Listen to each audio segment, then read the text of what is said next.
નમસ્કાર, ગુજરાત ફર્સ્ટમાં આપનું સ્વાગત છે. હું છું આપની સાથે વિકાસ મકવાણા. અને હોય વિષય શ્રદ્ધાનો તો પછી પુરાવાની શું જરૂર?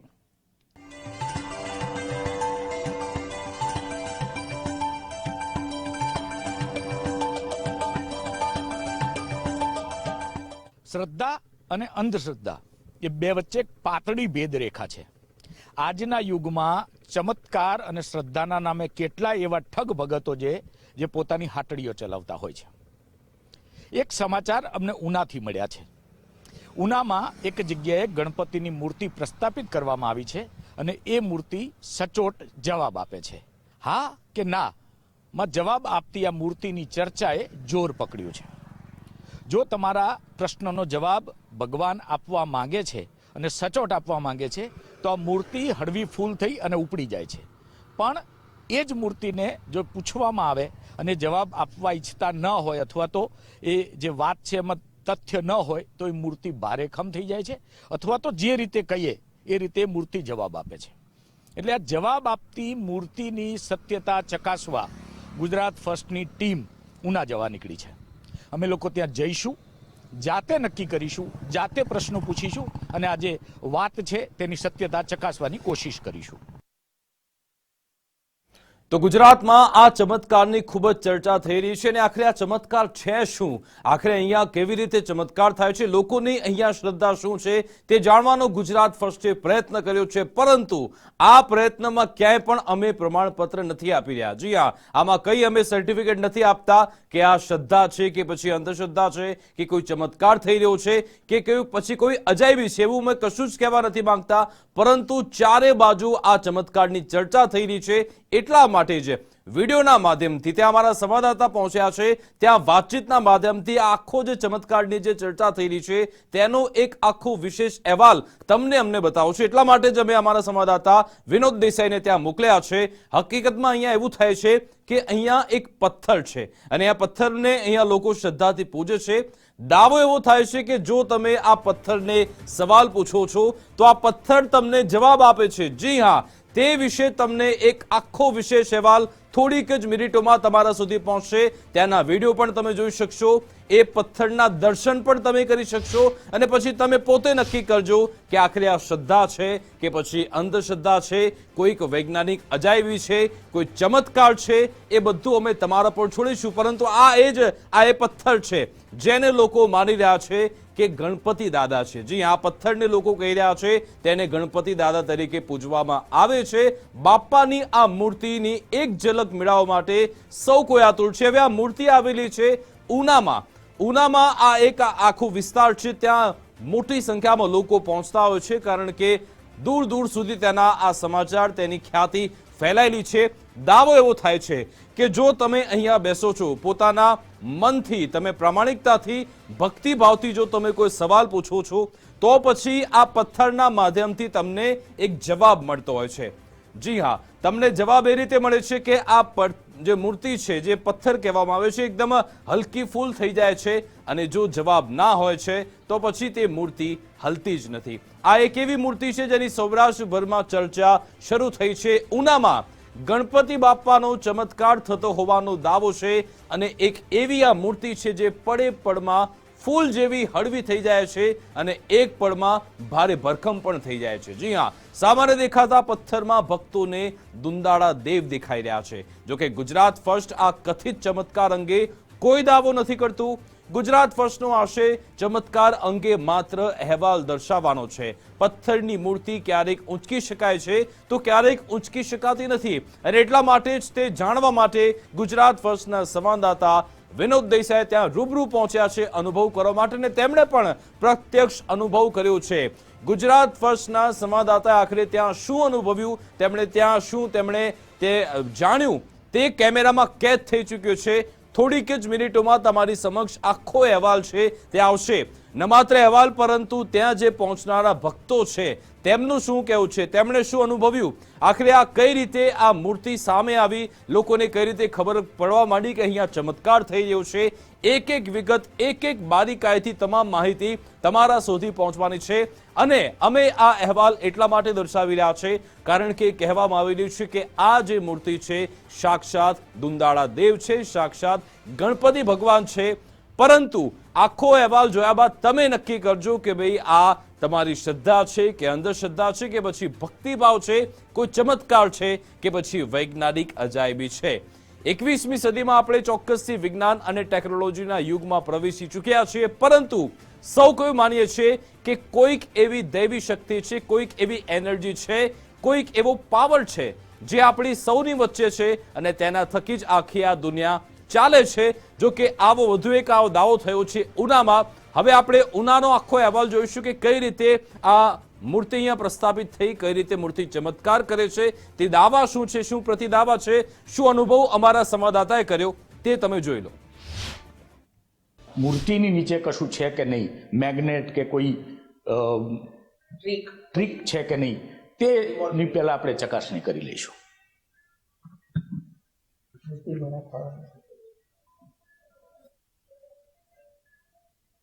મૂર્તિને પણ આપ ચેક કરી શકો છો. પેલા કાણા કાણા વાળો પથ્થર છે. આ ક્લોઝઅપ બતાવવું હોય તો બતાવી દો, કારણ કે આમાં કોઈ સાંધો નથી, કોઈ આપણે ચીરીને વચ્ચે વસ્તુ આપણે મેગ્નેટ મૂકી નથી. આ કુદરતી પથ્થર છે, નદીમાંથી પાણીમાંથી આ દાદા પ્રગટ્યા છે. એટલે મૂળભૂત બાળકની ઉત્પત્તિ ગર્ભમાંથી પાણીમાંથી નહીં, નદીમાં પાણીમાંથી દાદા મળેલા છે આપણને.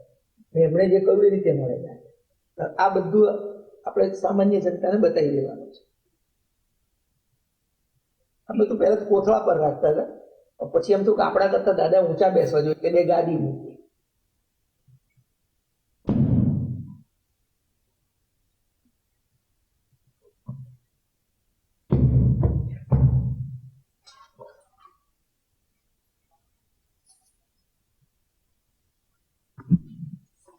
તો જે રીતે આ અહીંયા ગણપતિ દાદાનું આસન હતું એ તમામ આસન આપણે હટાવી લીધું છે. અહીંયા કોઈ જ પ્રકારનું મેગ્નેટ નથી, કોઈ જ પ્રકારનું કંઈ જ નથી. આ જે ભોંયતળિયું હોય એવી જ રીતનું આ ભોંયતળિયું છે. એટલે પહેલાં તો હવે આપણે જે રીતે મૂર્તિ પ્રસ્થાપિત હતી એ રીતે પ્રસ્થાપિત કરીએ છીએ ને પછી દાદાને પ્રશ્નો પણ પૂછીશું.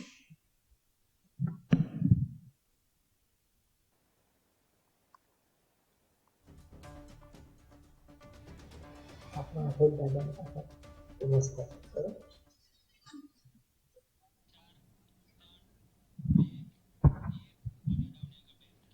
તો જે જગ્યાએ પથ્થરની મૂર્તિ મૂકવામાં આવી છે, અમારા સંવાદદાતા વિનોદ દેસાઈ ત્યાં પહોંચ્યા, જે આ મૂર્તિ લઈને આવ્યા છે અને વર્ષોથી તેની પૂજા કરે છે, તેમની સાથે પણ વાતચીત કરી.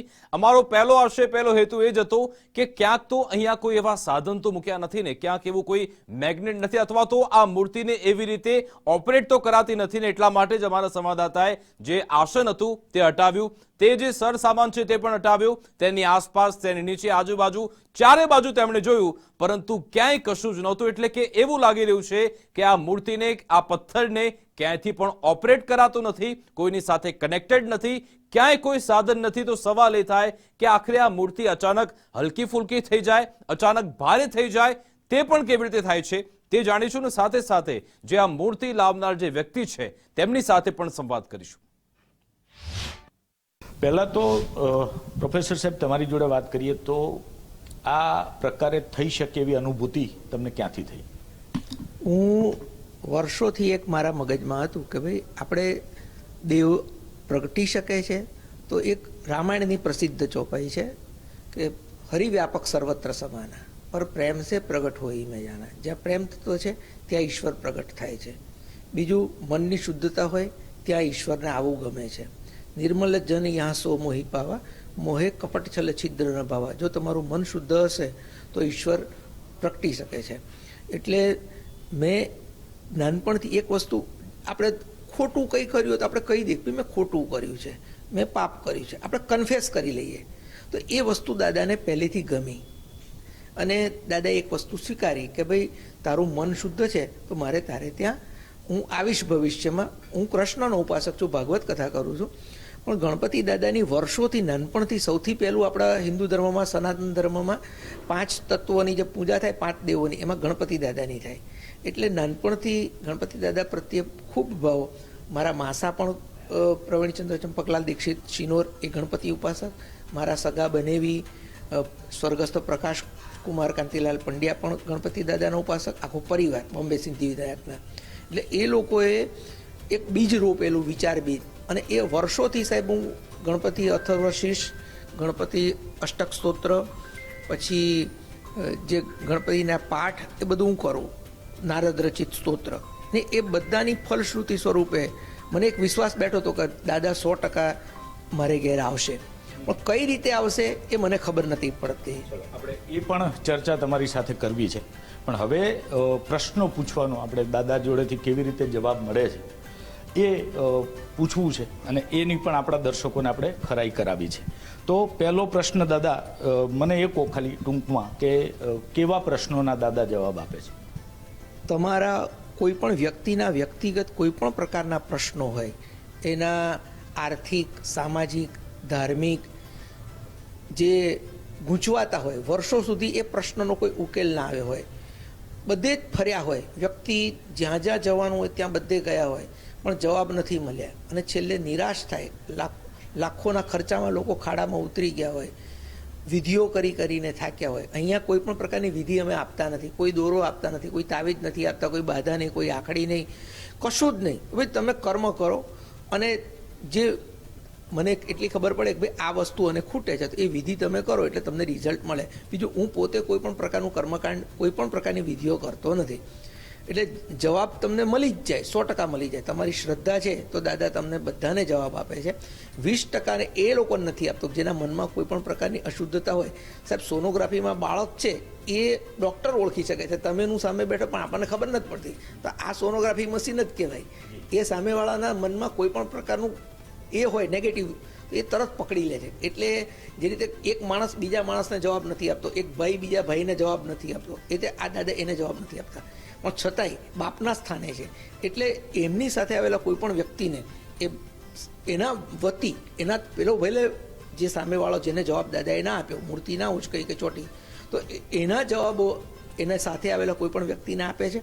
અને એ રીતે ભેદભાવ નથી રાખતા, પણ ઈશ્વર કહે છે કે ભાઈ તમે શુદ્ધ થાવ, અંદરથી શુદ્ધ થાવ. હવે આપણે દાદા પાસેથી જવાબો માગવાનો સિલસિલો શરૂ કરીએ છીએ. પહેલો જ પ્રશ્ન દાદાને હું પૂછીશ કે પ્રોફેસર સાહેબે જે વાત કરી કે દાદા જવાબ આપે છે, જો દાદા તમે જવાબ આપતા હોય તો પહેલી દ્રષ્ટિએ આ મૂર્તિ હળવી ફૂલ થાય ને એને હું ઉપાડી શકું?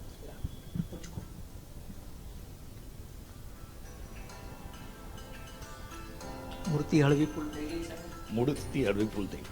હવે એ જ જવાબ આપણે ક્રોસ વેરિફિકેશન હંમેશા કરીએ કે દાદા તમે 100% જે સાહેબે પ્રશ્ન પૂછ્યો એનો તમે યસ જવાબ આપ્યો, તમે હળવા થઈ ગયા. દાદા હવે જડવે સલાક એવા ચોંટી જાઓ કે સાહેબને એટલો અનુભૂતિ થાય ને દર્શકોને પણ અનુભૂતિ થાય કે અહીંયા કોઈ દેવ તત્વ હજરા હજુર છે. દાદા ચોંટી જજો.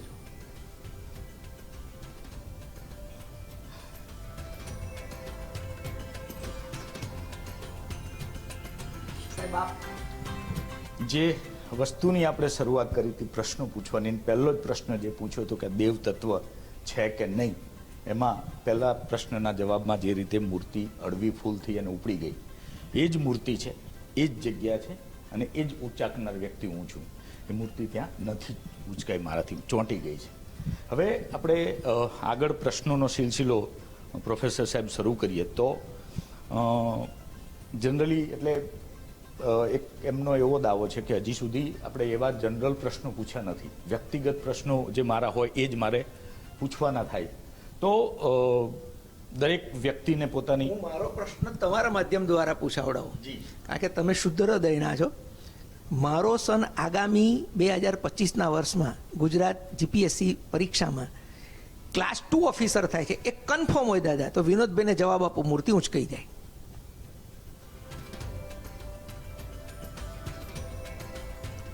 દાદા તમે જોઈ શકો છો કે એ 100% ક્લાસ 1 ઓફિસર થાય જ છે. મૂર્તિ ચોંટાડી દેજો દાદા, જડબે સલાહ.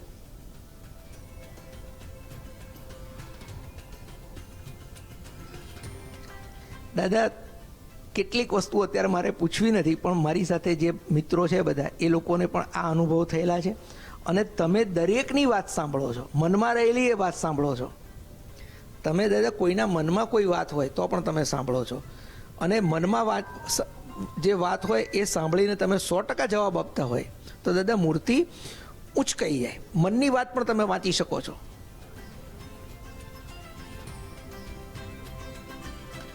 દાદા તમારી કૃપા હોય. પ્રોફેસર સાહેબ એક એવું કરીએ, કદાચ દર્શકોને એવું થાય કે એક પ્રશ્નમાં ઉચકાય છે, બીજામાં નથી ઉચકાતી.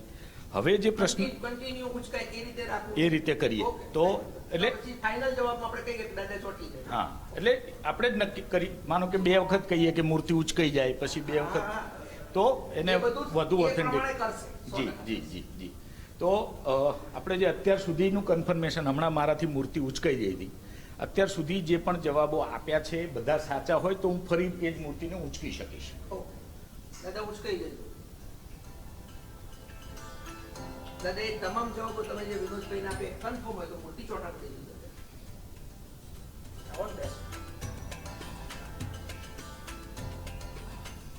મૂર્તિ જે પ્રશ્નો પૂછીએ છીએ એના ઉંચકાય છે ને એ રીતે જવાબ આપે છે. જ્યારે કહેવામાં આવે કે મૂર્તિ ચોંટી જાય ત્યારે એ રીતે જવાબો આપણને મળે છે. કેટલાક અહીંના સ્થાનિક દર્શકો છે અથવા સ્થાનિક ભક્તો છે, એમની પાસેથી પણ આપણે જાણીશું ને, એમના પ્રશ્નો પણ પૂછીશું, એમના પ્રશ્નો પણ લઈશું.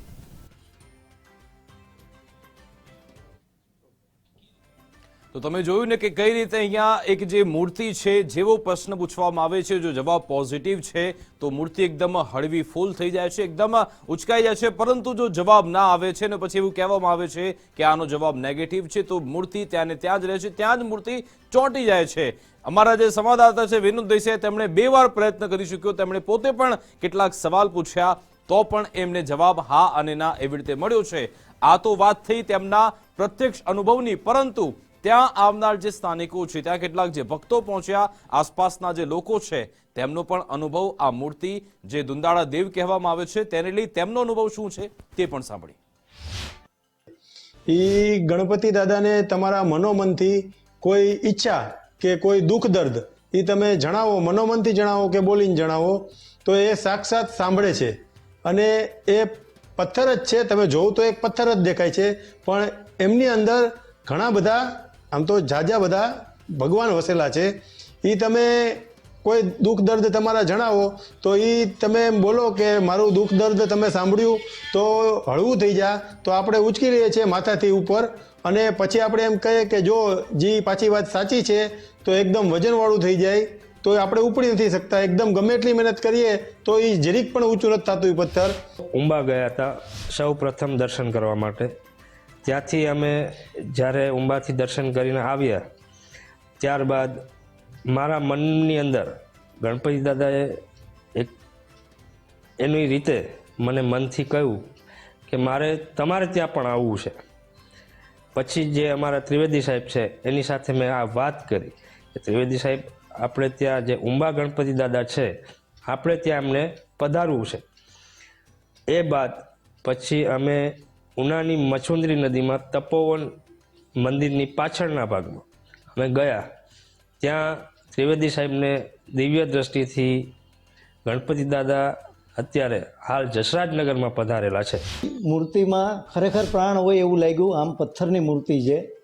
પછી આપણી કોઈ મનોકામના હોય, આપણે ગણપતિ બાપાને કહીએ કે બાપા આ મારી મનોકામના છે, પૂરી થઈ જાય તો તમે હળવા થઈ જાઓ, તો એકદમ હળવા થઈને ઉચકાઈ જાય સહેલીથી. અને આપણે એમ કહીએ કે આ મારી કામના પૂરું કરો તો એ એકદમ વજનવાળા થાય કે આપણાથી ઉચકાય બી નહીં. એટલે એમાં પ્રાણ હોય એવું મને પ્રાથમિક લાગ્યું છે. તો ઉનામાં નિવૃત્ત પ્રોફેસરના ઘરે આ મૂર્તિ સ્થાપિત કરવામાં આવી છે અને દાવો થઈ રહ્યો છે કે આ મૂર્તિની અંદર પ્રાણ છે, ગણપતિ દાદાના પ્રાણ આ મૂર્તિની અંદર છે ને એટલા માટે જ આ મૂર્તિ ચમત્કાર કરે છે. કેટલાક ભક્તોના પણ આપણે નિવેદન સાંભળ્યા, પરંતુ ત્યાં પહોંચેલા જે સ્થાનિકો છે, આસપાસના લોકો છે, તેમના જે ઓળખીતા લોકો છે, જેમણે પણ આ ચમત્કાર તેમણે અનુભવ કર્યો છે, તેઓ પણ શું કહી રહ્યા છે, મારા સંવાદદાતા વિનોદ દેસાઈએ તેમની સાથે ખાસ વાતચીત કરી, તે પણ સાંભળીએ. વિષય શ્રદ્ધાનો છે. જેને શ્રદ્ધા છે તેને પુરાવાની જરૂર નથી, જેને શ્રદ્ધા નથી તેને પુરાવા આપો તો પણ મેળ પડવાનો નથી. અત્યારે ઉનામાં જે ગણપતિ દાદાના આપણે દર્શન કર્યા, સાક્ષાત્કાર કર્યો, મેં જાત અનુભવ કર્યો, અમારી ટીમે પણ અનુભવ કર્યો. અહીંના જે સ્થાનિક ભક્તો હતા તે પણ એમને પણ એમના પ્રશ્નો પૂછીને જવાબ મેળવવા પ્રયત્ન કર્યો. આપણે જે લોકોએ એમના જવાબો મળ્યા છે એ એનાથી કેટલા સંતુષ્ટ છે, એમનો કેવો અનુભવ છે એ જાણવાનો પ્રયત્ન કરીએ. પહેલાં તમને પૂછવા માગીશ કે આજે જ્યારે ટેકનોલોજી ને વિજ્ઞાનની વાતો ચાલે છે, ભક્તિ બધા કરે છે, પણ આ પ્રકારના ચમત્કારોમાં લોકોને ભરોસો પડતો નથી. તમે અહીંયા જે ચમત્કાર જોયો, તમને આમાં ભરોસો પડ્યો છે ખરો? મારું નામ હરકિસનાય કુબાવત છે. હું પોતે લેબ ટેકનિશિયન અને કુબાવત ચેરિટેબલ ટ્રસ્ટનો પ્રમુખ છું. ઉના તાલુકાના આજુબાજુ વિસ્તારમાં 1-2 મહિનાથી ચર્ચા ચાલી રહી છે. ગણેશજીની મૂર્તિ છે, હેમેન્દ્ર સર છે, પોતે એસએમબી કોલેજમાં પ્રોફેસર હતા અને હવે નિવૃત્ત થઈ ગયા છે અને બહુ જ્યોતિષ શાસ્ત્રમાં સારું એવું ઉના તાલુકામાં નામ છે. મારા પર્સનલ અનુભવ તમને કહું તો મારી ના અવારનવાર તે રિપોર્ટ કરવા આવતા હોય છે લેબોરેટરી પર, અને તેથી અમારે કોન્ટેક્ટ થયો છે. મારું પોતાનું એને જ્યોતિષ શાસ્ત્ર કર્યું છે, એકદમ સત્ય છે. મેં મારા સત્ય અને અસત્યના સવાલ કર્યા, મને 80-90% જવાબ બહુ સરસ રૂપે સાચા ભગવાને આપ્યા છે. પહેલાં તો આખી વાત જ અકલ્પનીય છે, આપણી કલ્પનાની બહાર છે કે કોઈ મૂર્તિનું વજન ઓન ધ સ્પોટ ઘટી જાય કે ઓન ધ સ્પોટ વધી જાય. અને એ તો પ્રેક્ટિકલ કરીને આપણે જોયું છે કે ભાઈ આપણો પ્રશ્નનો જવાબ મળે છે તો સાચો હોય તો એ મૂર્તિ હળવી થઈ જાય છે, બાકી એ જ મૂર્તિ પાછી બીજી સેકન્ડે ઉપડતી પણ નથી. એટલે મેં આ એક ચમત્કાર રૂપે જ હું જોઉં છું અને મને મારા પ્રશ્નોના જવાબ મળ્યા છે, એમાં મને સંતોષ છે. ફર્સ્ટ ટાઈમ હું સાથે સાહેબ અને ભાવેશભાઈ સાથે ઉંબા ગયો હતો, ત્યારે પણ અમને આ બાબત ઉપર ટ્રસ્ટ નહોતો જ, બરાબર છે. અને કોઈ બી દુનિયાનો કોઈ પણ વ્યક્તિ આવી અને આ રીતના વિડીયો, અને તમે પણ આ મીડિયામાં ઉતારો છો, એ મીડિયા ઉપર પણ ભરોસો નહીં જ કરે. જ્યાં સુધી ખુદ આવીને અનુભવ નહીં કરે, અનુભૂતિ એની નહીં કરે, ત્યાં સુધી એને આ અકલ્પનીય ઘટના મગજમાં ઉતરશે જ નહીં, બરાબર. એ આવી અને અહીંયા અનુભવ કરશે તો જ એને તો જ એને સાચો જવાબ મળવાનો હશે તો મળશે. જવાબો તમને મળ્યા, એનાથી તમે સંતુષ્ટ છો? એકદમ સંતુષ્ટ છે. અને ગણપતિ દાદા પોતે પ્રત્યક્ષ તમને જવાબ આપે છે એવું તમે આના ઉપરથી સાબિત કરી શકો. પણ જે શ્રદ્ધા અને આના ઉપર શ્રદ્ધા રાખે છે એના માટે તો એ પોતે ગણપતિ દાદા પોતે પ્રત્યક્ષ છે એ સાબિત થાય છે. એ ભક્તિનો સવાલ છે. જો તમે વિશ્વાસ રાખશો, તમને ભગવાન ઉપર ભરોસો હશે તો એ તમને 100% જવાબ આપશે. જો તમને વિશ્વાસ નહીં હશે તો તમને ઘણા લોકોને જવાબ નથી મળતા. જે લોકો જે કોઈનું માની અને એમને એમ પૂછવા આવે છે કે જે ફ્રોડ છે ને એ ચેક કરવા લોકો આવે છે, એ લોકો ઘણા લોકોને જવાબ નથી મળતા. અને જે લોકો શ્રદ્ધાભાવથી અને વિશ્વાસ રાખીને પ્રશ્ન પૂછવા આવે છે એ લોકોને 100% જવાબ આપે છે. મેં ખુદ અનુભવ કરેલો છે. મેં જે પ્રશ્ન પૂછેલા છે એમાં મૂર્તિ હળવી થઈ જાય છે. અને ઘણીવાર જે પ્રશ્નનો જવાબ આપણે પૂછીએ છીએ કે મને આ પ્રશ્ન છે, જો એનો જવાબ 100% સાચો હોય તો મૂર્તિ ભારી થઈ જાય. જે પ્રકારે ભક્તો કહી રહ્યા છે કે અમને જવાબો મળ્યા છે, એનાથી અમને સંતુષ્ટિ છે. પણ એક વાત તો ચોક્કસ છે કે આ વિષય શ્રદ્ધાનો છે. વિડીયો જોઈ અને કેટલા વિશ્વાસ કરશે એની ખબર નથી, પણ અહીંયા આવી અને અનુભૂતિ કરવાની પણ અહીંના જે ભક્તો છે તે છૂટ આપી રહ્યા છે. સહયોગી ભાવેશ ઠાકર સાથે અને કેમેરામેન વિકી ઠાકોર સાથે વિનોદ દેસાઈ, ગુજરાત ફર્સ્ટ ન્યૂઝ, ઉના. તો આ ચમત્કારના અહેવાલ અમારા સુધી પહોંચ્યા હતા, એટલા માટે જ આ ચમત્કારનો અનુભવ કરવા માટે પ્રત્યક્ષ રીતે અમારા સંવાદદાતા, અમારા કેમેરામેનની ટીમ અમે ત્યાં મોકલી અને પછી જોયું તો અમારા જે સહયોગી છે તેમને પણ એવો જ અનુભવ થયો જેવો ભક્તોને, દર્શનાર્થીઓ અને આસપાસના સ્થાનિકોને થાય છે. પરંતુ આમાં દાવો એ પણ થઈ રહ્યો છે કે જો તમે સાચા મનથી સવાલ પૂછશો તો જ તમને અહીંયા જવાબ મળશે, નહીં તો પછી તમને આમાં કોઈ જવાબ નથી મળવાનો. અને આખો જે વિષય છે શ્રદ્ધાનો છે, ભક્તિનો, આસ્થાનો છે. અને શ્રદ્ધા અંધશ્રદ્ધા વચ્ચેની જે એક પાતળી ભેદરેખા છે તે પણ આમાં તમારે સમજવાની છે. અને ગુજરાત ફર્સ્ટ આ અહેવાલ એટલા માટે દર્શાવ્યો છે કારણ કે જે દાવો થઈ રહ્યો છે તે જોઈ શકાય, પરંતુ અમે આ દાવાની કોઈ ખરાઈ કે પુષ્ટિ કરતા નથી. કોઈ શ્રદ્ધા કે અંધશ્રદ્ધાનું કોઈ મીટર અમે નથી માપતા, કોઈ પ્રમાણ નથી આપતા. હેતુ ફક્ત કથિત ચમત્કાર અંગેનું જે સત્ય છે, તથ્ય છે તે અમે કેમેરામાં કેદ કરવાનો, તમારા સુધી પહોંચાડવાનો અમે પ્રયત્ન કર્યો છે. તમારા સૌની આસ્થાનું અમે સન્માન કરીએ છીએ. હવે આમાં સાચું શું છે, ખોટું શું છે, શું આ શ્રદ્ધા છે કે પછી અંધશ્રદ્ધા છે, ચમત્કાર છે કે વિજ્ઞાનની કોઈ અજાયબી છે કે પછી અન્ય કોઈ ગણિત છે, એ અમે હવે તમારા પર છોડીએ છીએ. નમસ્કાર.